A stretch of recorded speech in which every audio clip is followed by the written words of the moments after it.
올 성령 강림 주일에 성령님의 위로하심과 충만한 역사가 여러분과 함께 하시기를 기원합니다. 성령 강림 주일이 되면 어김없이 우리 교회는 담장 앞에 있는 아주 꼬마 넝쿨 장미가 아주 이쁘게 핍니다. 5월, 6월 이 북반구에 온 세계들은 한결같이 이쁜 장미꽃으로 물들이지요. 역시 장미는 빨간색입니다. 성령 강림 절기가 어쩌면 정확히 이렇게 빨간색으로 물들은 넝쿨 장미가 아름답게 피는 장미의 축제가 이루어지는 이 절기에 바로 이루어지는 것은 어쩌면 성령 강림절의 그 설레임과 열기와 흡사한 것처럼 보입니다. 특별히 오늘 이 맑고 화창한 이 날에 밝은 미소로 인사를 건네오는 그 아름다운 작은 꼬마 넝쿨 장미와 함께 한번 인사해 보시기를 바랍니다. 예수님께서 하늘로 승천하심으로 주신 은총이 성령 강림입니다.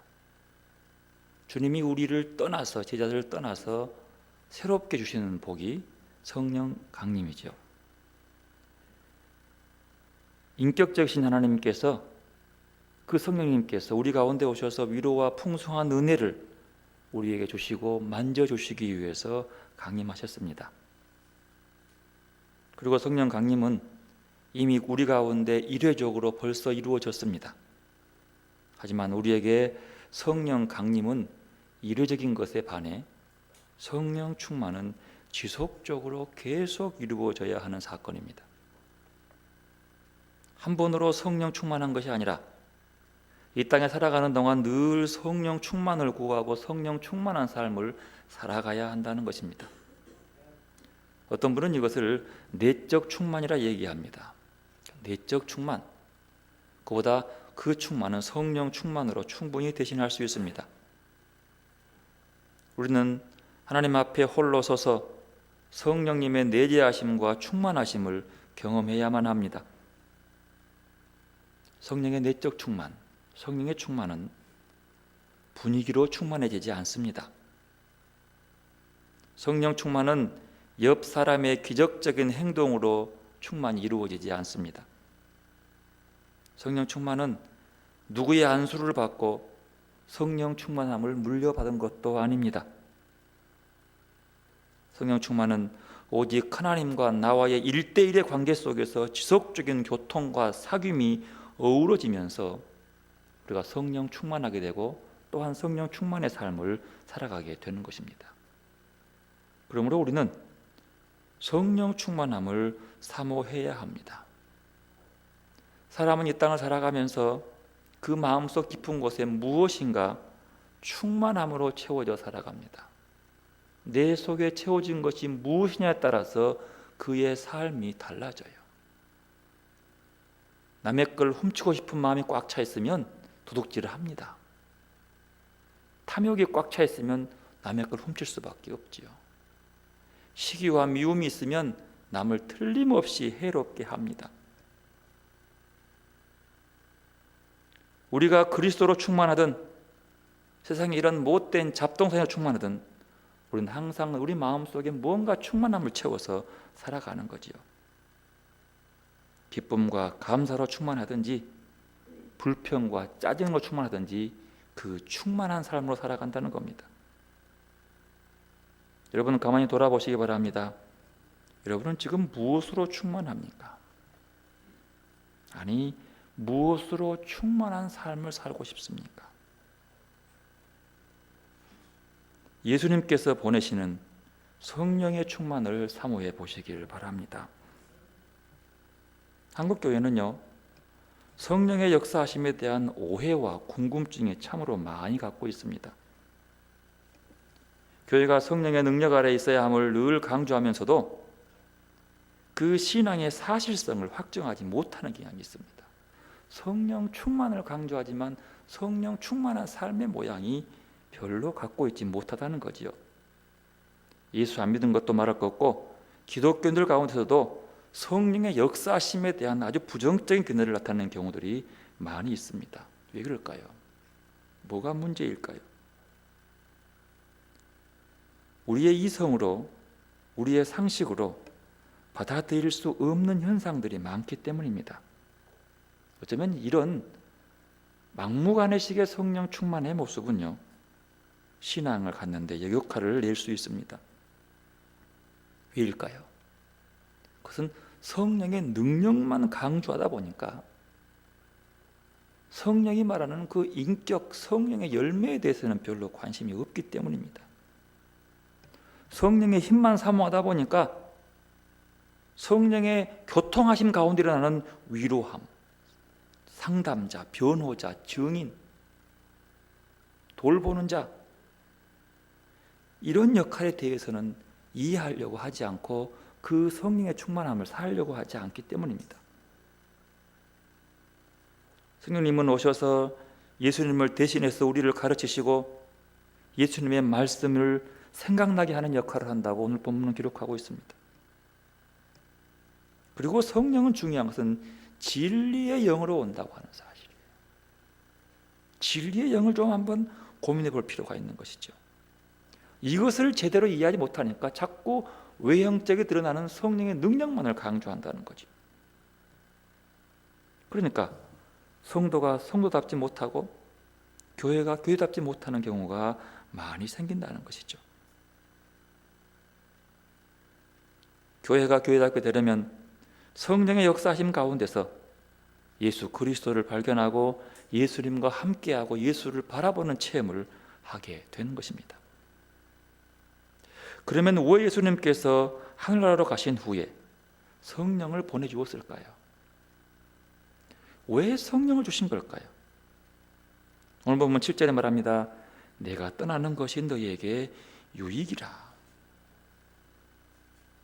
왜 예수님이 우리 곁을 떠나는 것이 유익일까요? 예수님은 하늘나라로 간다고 제자들에게 여러 번 말씀드렸습니다. 제가 이해를 못하는 거예요. 급기야 예수님께서 이제 금방 떠날 것을 확신 있게 말합니다.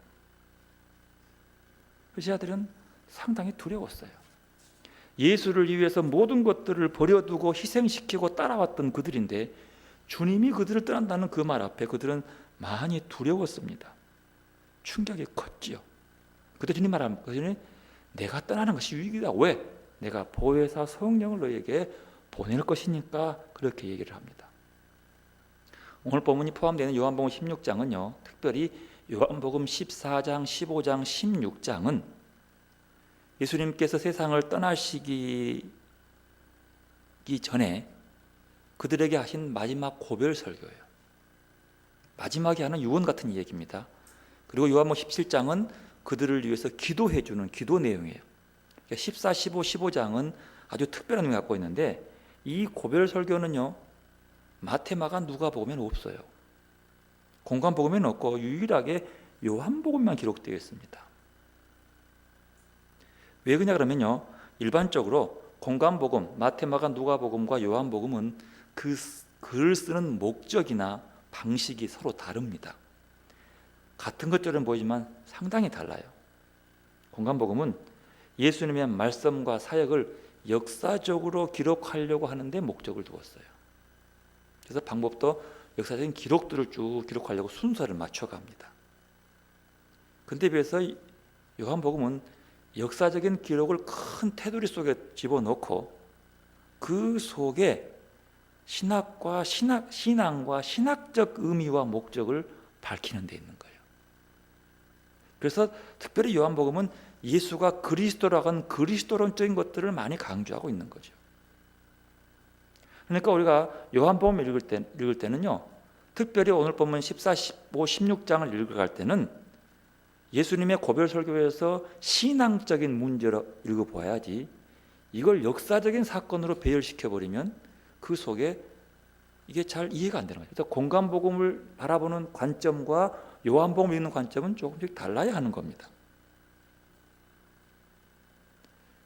주님이 세상을 떠난다고 하는 것은 제자들이 알고 그 마음에 근심이 갖고 두려움도 있습니다. 주님은 그들에게 위로와 용기를 주고 싶어서 오늘 말씀을 하신 겁니다. 그리고 제자들이 지금까지 했던 일들을 꾸준하게 할 수 있도록 힘을 주시는 거죠. 요한복음 14장 12절 이렇게 말합니다. 나를 믿는 사람은 내가 하는 일을 할 것이요 나보다 더 큰 일도 할 것이다. 그것은 내가 아버지께로 가기 때문이다. 아니, 예수님이 아버지께로 가는데 어떻게 예수님이 함께 계실 때보다 더 큰 일 한단 말이에요? 왜입니까? 떠나간다고 하는 것은 다시 온다는 거죠. 성령의 도우심으로. 주님은 그들에게 주님과 함께 계실 때보다 더 큰 역사를 이루기 위해서 그렇게 하신 겁니다. 왜 그런지 아세요? 예수님이 함께 있었더라면 예수님과 동행하는 자리밖에 복음을 전할 수밖에 없어요. 그러나 예수님이 떠나간 다음에 성령에 충만하니까 제자들이 저기 인도로 가기도 하고 저기 터키로 가기도 하고 온 세상에 안 계신 곳이 없는 성령과 더불어서 동행하기 때문에 멀리 가는 거예요. 그러나 주님이 함께 있으면 그 자리밖에 없는 거예요.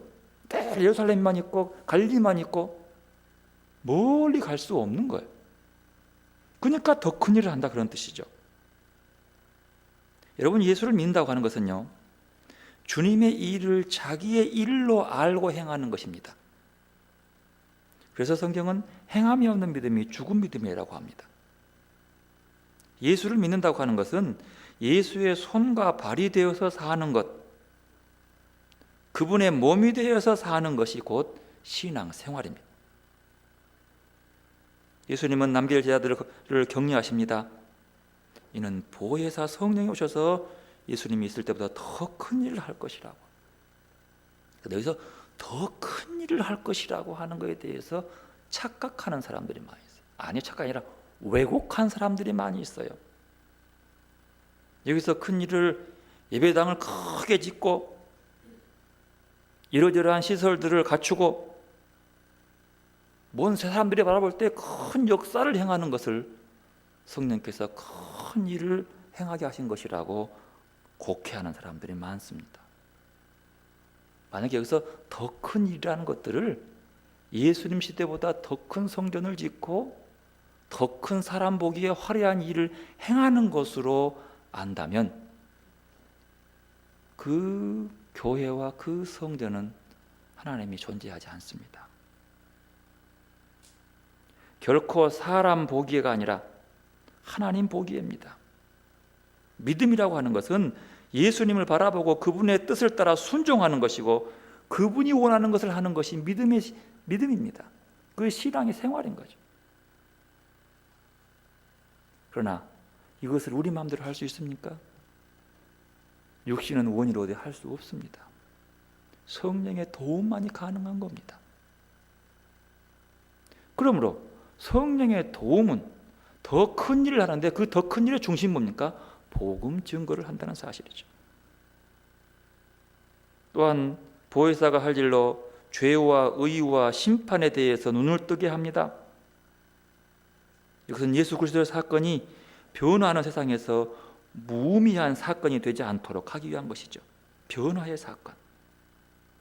바로 그렇게 되어야지만 교회가 굳게 서갈 수 있고 복음이 세상에서 부끄러운 것이 되지 않고 능력 있는 복음으로 선포될 수 있는 것입니다. 보혜사가 하는 일이 그것을 눈을 뜨게 하는 일이라면 뭘 뜨게 하는 겁니까? 다시 태어남, 거듭남을 하게 합니다. 자라게 합니다. 새롭게 갱신하는 것을 포함하고 있습니다. 보혜사는요, 존재의 새로운 태어남을 통해서 오고 하나님 나라에 대해서 눈을 뜨게 하는 것입니다. 요한복음 3장에 보면 니고데모라는 사람이 어느 날 밤 몰래 예수님을 찾아왔습니다. 예수님은 그에게 사람이 다시 태어나지 아니하면 하나님 나라를 볼 수 없다라고 말씀합니다. 니고데모가 도무지 이해할 수가 없습니다. 그런데 이렇게 말합니다. 너는 할 수 없지만 성령을 통해서는 이해할 수 있다는 사실. 거듭남은 새로운 태어남을 의미하는 건데 우리는 여기서 거듭남을 나의 확신이나 나의 고백으로 믿는 경우가 많다는 것이죠. 보혜사는 하나님과 우리와의 새로운 관계를 가지게 하고 우리의 내적 실체를 변화시키고 우리에게 새로운 삶의 씨앗을 주고 우리 안에 새로운 나를 세우고 우리의 삶에 대한 우리의 태도와 우리의 삶의 형신을 갱신시켜가는 보혜사에 의해서 이루어지는 새로운 피조물로서의 다시 태어남은 하나님의 미래의 희망 속에 있는 새로운 삶의 시작, 하나님의 꿈을 이루는 새로운 삶. 여러분, 다시 태어남은요, 우리의 고난의 면제를 뜻하는 것이 아닙니다. 희망과 함께 인간으로서 사랑과 고통, 삶과 죽음을 다르게 경험한다는 사실이에요. 우리에게 고난이 있지만 고난을 이길 힘을 보혜사가 주신 거예요. 근데 우리는 성령을 받으면 고난을 피한 줄 알아요. 아니요, 고난 가운데서 헤쳐갈 수 있는 힘을 주신다는 사실. 보혜사는 또는 우리에게 다시 태어나게 하고 더불어서 자라게 하십니다. 다시 태어난다고 하는 말은요, 자라게 하는 것을 전제에 두고 있습니다. 우리는 다시 태어난 것에는 관심이 많지만 자라는 것에는 별로 관심이 없는 거예요. 신앙은 성장해야 하는 겁니다. 그래야 살아있는 믿음이요. 멈춰 있으면 죽은 믿음이죠. 그런데 이것을 현실 속에서는 도덕적인 완성을 그 목표로 하고 있다는 데 있어요. 그렇지 않습니다. 성령을 통한 새로운 태어남은 도덕적인 새로움만을 의미하는 것이 아닙니다. 그것은 하나님을 알아가는 것과 관련되어 있습니다. 여러분, 분명 알아야 안 만큼 믿습니다. 하나님을 아는 만큼 하나님의 뜻대로 살아간다고 하는 거죠. 그러니까 성령께 나를 새롭게 한다는 것은 하나님을 안 만큼 새롭게 태어난다고 하는, 살아간다고 하는 사실이죠. 그러나 더 중요한 것은 이런 새로 태어남은 한 번에 이루어지는 것이 아니라고 하는 사실. 단번에 뜨거운 불을 받아서 바꿔준다? 아닙니다. 이것은 조금 점진적으로 변화되어 갑니다. 희미하게 보이지만 그때는 얼굴과 얼굴을 맞대어 볼 수 있는 그런 완성, 이것을 알의 완성이라고 얘기합니다. 믿음에 있어서 성장은요, 인간의 삶에서의 인생의 계절과 상응하기 때문에 하나님을 아는 지식도요, 연령층에 따라서 각각 달라집니다. 여러분, 어린 아이들은요, 어린 아이에 맞는 하나님에 대한 인식이 있잖아요. 청소년은 거기에 맞는 게 있어요. 청년은 청년에 맞는 게 있어요. 어른은 어른에 맞는 상상이 있는 거예요. 왜? 내가 이 땅에서 육신의 삶이 커가면 커갈수록 하나님이 내게 다가오셔서 역사하시는 것들이 달라진다고 하는 것이죠. 이것을 우리의 인생을 봄, 여름, 가을, 겨울이라고 하는 인생의 계절로 바라봅니다. 유아 시절에는요, 하나님에 대한 인식이 어떻게 나옵니까? 특별히 신화나 동화의 모습에 등장하는 할아버지처럼 등장합니다. 이게 특별히 아이들에게 등장하는 하나님의 모습은요, 꼭 그래요. 그래서 아이들이 보고 하나님 그리라고 하면 꼭 수염 달린 할아버지를 그래요. 동화 속에서 움직이는 그런 모습이죠. 그렇게 하나님의 상을 그려가는 거예요. 그거 틀린 게 아닙니다. 왜? 그 나이에 맞는 하나님의 모습으로 그게 등장하거든요. 인심 좋은 할아버지, 손자 사랑하는 할아버지 모습으로 그에게 다가오는 거죠. 그래서 그들은 어린 시절부터 그렇게 신비로운 세계들을 경험하며 상상하며 꿈꾸고 오는 거죠. 유년기를 지나 청소년기에 접어들면은요, 예수님은 훌륭한 성인으로서 인식됩니다. 그래서 성인으로서 또 훌륭한 사람의 모습으로서 굉장히 도덕적으로 들어온 것이죠. 그리고 그 거룩한 성인의 모습은 청소년기의 아이들의 여러 가지 유혹들을 극복할 수 있는 힘을 그들에게 주는 거예요. 어른하고 달라요. 이렇게 또 커가는 거예요. 청년과 대학 시절에는요, 하나님을 권해하는 인간의 실존에 개입하십니다. 여러분, 청소년기의 길을 지나서 대학생들로 가면 사람들은 어느 한순간 허무주의에 빠져요. 인생의 회의를 느낄 때가 있습니다. 바로 그럴 때 그들을 잡아주는 거죠.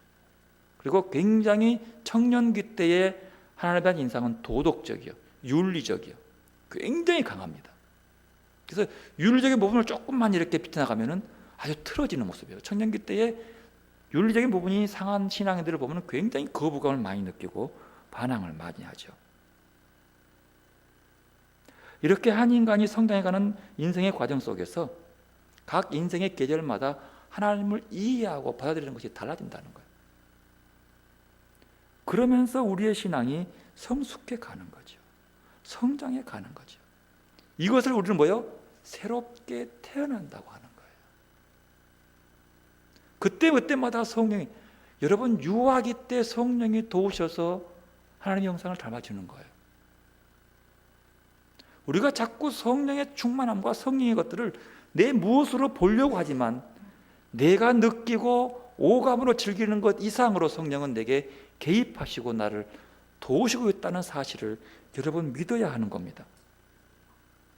우리 인생의 과정의 삶의 변화, 이것을 늘 진리의 뜻을 새롭게 조명하고 재구성시켜서 믿음이 보존시켜 나간다고 하는 것이죠. 역시 보혜사는요, 변화되는 시대 속에서 그러한 방식으로 교회를 세워가고 보존해 가십니다. 그것이 성령의 능력 안에 있는 교회의 모습. 교회의 모습이 다 똑같을 수 없습니다. 성령은 그 교회의 상황과 삶의 현장 속에서 역사하셔서 그들을 끌고 가고 있는 거예요. 교회가 유아기적인 철없을 때의 모습이 있고요, 차근차근 청년이 되고 대학생이 되고 커가면서 어른이 되어가는 교회로 커가는 거죠. 여전히 유아기 상태에 머물러 있는 교회라면 그건 뭔가 문제가 있어요. 등치만 커지 속이 없는 텅 빈 모습인 거죠. 오늘 성령 강림 주일에 이렇게 성령이 나와 함께하는 이 모습을 통해서 우리의 신앙을 한번 돌아보아야 합니다. 우리는 흔히요, 하나님의 말씀 중심의 신앙을 배우고 가르칩니다. 말씀 중심으로 산다고 합니다. 그렇습니다. 말씀 중심으로 살아야 합니다. 그런데요, 여기서 말씀 중심의 신앙이 자칫 중요하지만 자칫 율법주의적인 신앙으로 전락할 위험이 있다고 하는 사실이에요. 우리나라에서 보수주의라고 하는 사람들의 그 신앙을 보면 꼭 그런 모습이 등장합니다. 그래서 바울은 갈라디아서 5장 이렇게 말합니다. 성령을 따라 행하라. 이건 달라요. 말씀은 되게 중요하지만 말씀이 차근차근 교리화되고 말씀 안에 쭉 빠져버리다 보면 그것으로 모든 걸 판단해버려요. 교리화하고 비슷해요. 말씀은 운동력 있고 살아있는데 차근차근 화석화되어 버려요. 그래서 성령을 따라 행하는, 성령은 본질적으로 자유로운 하나님의 능력으로서 우리를 모든 피조물의 한계와 죄의 속박으로부터 자유롭게 합니다. 교회 역사와 개인 신앙생활에서 나타난 것처럼 습관화된 신앙생활은요, 활력이 사라지고 굳은 형식주의적인 신앙으로 변질될 수 있습니다. 성경을 많이 알지만 활력이 없어요. 그건 남 핑계 될 것이 아닙니다. 내가 성령을 따라 행하지 않기 때문입니다. 성령의 음성에 귀를 기울이지 않기 때문입니다. 그러면요, 어떻게 우리의 신앙생활에서 성령의 활력을 찾아야 할까요? 어떻게 성령의 역사를 체험할 수 있을까요? 어떻게 성령의 선한 열매를 풍성히 맺는 우리 개인과 공동체가 될 수 있을까요? 늘 물어봐야 합니다. 내가 성령 충만한 삶 속에서 성령의 열매를 맺고 있는가? 성령의 열매가 없기 때문에 성령의 능력만 있는 교회를 통해서 시들어가지고 형식화된 교회가 되어간다고 하는 거예요. 우리가 예수를 믿은 후에 성령이 언제나 우리 속에 있다는 것을 확실히 믿어야 합니다. 우리가 성령의 존재와 역사를 인식하지 못할 때는요, 우리 자신과 교회에 다가오는 모든 위기 상황을 알아차릴 수 없습니다. 교회가 병들어가고 있다는 것을 깨닫지 못하고 있는 거예요. 뭐가 없으면? 성령께 예민하지 않으면. 마치요, 예수님 시대의 유대인들에게서 나타난 것처럼 죽은 율법주의적 형식주의에 빠져버리거나, 고대교회나 중세교회에 나타났던 어리석은 미신 신앙에 미혹되거나, 근대의 오만한 이성주의나 도덕주의에 덫에 걸리거나, 현대의 물질주의적 천박함과 세속적 부패성에 물들게 되는 것이죠. 이것도 저것도 아니고 무기력한 상태에 있는 신앙인들이 참 많습니다. 형식주의도 아니고 뜨거운 미신주의도 아니고 흔들리는 거예요. 에스겔 37장에 에스겔 골짜기에 그 바싹 비틀어버리고 말라버린 그 뼈들, 그 뼈가 뭔지 아십니까? 화석화되어 버리고 형식주의에 빠져버리고 성령의 활력이 없는 메말라버린 신앙의 형태를 얘기하고 있는 거예요. 하나님의 뜨거운 충만함은 없고 오히려 그냥 그 형식주의로 모든 것들을 빠지고 말씀한다 그러면서 말씀의 문자주의에 빠져서 사람들을 지역질을 해야 되는 화석화되어 버린 그것이 예수님 시대의 율법주의자들, 에스겔 골짜기에 바싹 말라버린 그 뼈들, 쓸모가 없는 거예요. 하나님이 그들을 통해서 군대를 만들고 그들을 통해서 하나님 나라를 이루지 않는다는 거예요. 그래서 그곳에 힘줄이 솟고 살이 돋고 군대를 만들어서 나아가게 하신다는 사실. 그건 우리의 영적인 신앙의 모습을 봐야 합니다. 착각하면서 공동묘지에서 살아 태어남을 깨닫는 이런 사고방식으로 보지 말고 그 에스겔 골짜기에 말라버린 그 뼈들이 우리의 영적 상태는 아닌지, 우리의 성령이 없는 메말라버린 신앙의 모습은 아닌지 살펴보고요. 그래 바울이 말한 거죠. 성령을 따라 행하라. 우리는 사랑하기를 원하면서도요, 그 사랑의 근원이 눈에 보이지 않는 성령님을 깨닫지 못합니다. 사랑하기 원하면서도 성령을 못 보니까 사랑이 안 되는 거예요. 보이지 않는 성령께서 악한 원수의 계계와 세력으로부터 우리를 보호하고 인도하시고 계심을 느끼지 못하는 거예요. 자꾸 세상 사람들과 다름없이 보이는 어떤 물질적인 것, 눈에 보이는 것, 인간의 윤리적 능력에 의지하는 경우가 너무 많아요. 성령을 의지한 게 아니라 인간의 윤리, 인간의 물리력, 인간의 보이는 것들만 의지하는 것. 우리가 자신의 생각이나 의지나 사람의 지혜와 능력에 의지하지 말고 전능하신 성령님께 의지하여 사랑에 힘써야 합니다. 공동체적 사랑. 여러분, 예수님께서 성찰하시면서 고별 설교하는 중심 뭔지 아십니까? 너희들이 내가 떠나가도 사랑의 공동체를 이루어라, 이렇게 얘기하는 거예요. 14장 15절 보면 이렇게 합니다. 너희가 나를 사랑하면 나의 계명을 지키라. 내 아버지께 구하겠으니 그가 또한 다른 보혜사를 너희에게 주사 영원토록 너희와 함께 있게 하리니 그는 진리의 영이라. 너희가 나를 사랑하면, 그 말이에요. 여러분, 예수님 사랑하십니까? 왜 사랑하십니까? 주님이 나를 사랑하기 때문에 주님 사랑하는 거예요. 그러면 주님을 사랑하려면 뭐 해야 돼요? 주님의 계명을 지키라고 하는 거예요. 여러분, 여기서 말하는 사랑이라고 하는 것은 우리를 구속하는 것이 아닙니다. 사랑은 자유로운 헌신입니다. 헌신이요. 다른 사람을 향한 무한대의 자기 개방이 사랑입니다. 사랑은요, 자기 만족이나 자기 기쁨만이 아닙니다.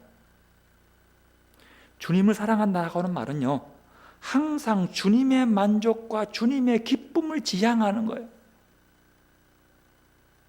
또한 예수를 사랑한다는 고백 속에는 그의 가르침을 기꺼이 지키겠다고 하는 다짐이 담겨 있는 겁니다. 여러분, 주님 사랑하십니까? 그 속에는 나는 주의 말씀 지키겠다 하는 다짐이 있는 거죠. 그런데요, 우리 자신은 너무 나를 잘 알아요. 나는 그렇게 할 수 없다는 것을, 그럴 힘이 나는 없다는 것을. 그렇기 때문에 예수님은 또 다른 보혜사를 보내달라고 하나님께 구하는 겁니다. 성령을 주신 이유는 그것 때문이야. 내가 주님 사랑할 수 없기 때문에, 내가 남에게 전적으로 나를 개방하면서 내 기쁨이 아니라 너의 기쁨이 되게 살아갈 수 없기 때문에 성령을 도와달라는 거예요. 그 성령이 뭡니까? 진리의 영이라고 하는 보혜사 말입니다. 보혜사를 헬라 말로 파라클레토스라고 합니다. 이 말은 원래 변호자 그런 뜻이거든요. 근데 그 말 속에는 부름, 위로, 권면의 뜻도 함께 있습니다. 보혜사는 우리 곁에 다가와서 흔들리는 우리의 삶을 꼭 붙들어주고 위로해 주십니다. 보혜사는 우리에게 하나님의 뜻을 일깨워 줍니다.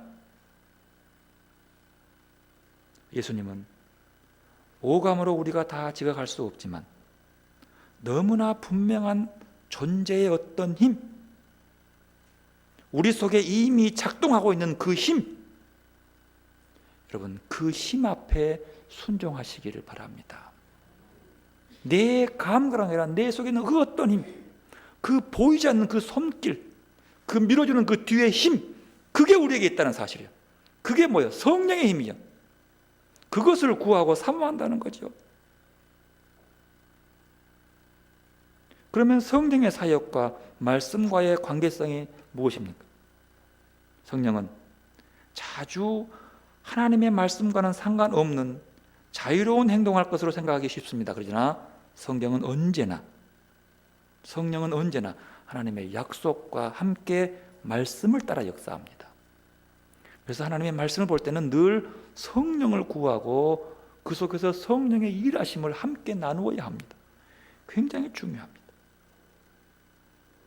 진리의 성령이 가르치는 진리는 낡은 율법주의적 구원이 아닙니다. 그 자신이 창조와 구원의 말씀이 되고 사망 권세를 이기시고 부활 승천하신 생명의 주님이 되신 그리스도를 믿음으로 구원받는 새로운 구원의 진리인 거죠. 그 성령, 그건 성경을 통해 있는 거죠. 여러분, 그러므로 성령 충만함을 구별하기 위해서 늘 말씀 충만도 함께 하시기를 바랍니다.